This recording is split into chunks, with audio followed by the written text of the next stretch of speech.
why should you have a college funding advisor? Well, the biggest answer is to get money. This is one of the few expenses that actually has a really good return on investment with most people, just because college is so expensive and there are so many ways to save money on college that most people just aren't even aware of. For example, negotiating with colleges. Colleges are businesses. You can negotiate with them. Finding free money via scholarships. There's probably millions of scholarships out there, and that's maybe an exaggeration, but probably not. There's probably millions of scholarships out there that are available for the taking. And most of the hardest time is just finding them. But there's a lot of free money through the institutions themselves by just using the FAFSA and the CSS profile.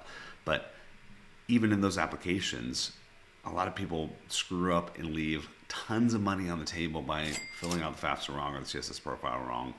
So working with a college funding advisor can squeeze every drop of juice out of your college funding experience and basically make sure that you're getting every penny, dime, etc. that is due to you to help you pay for college.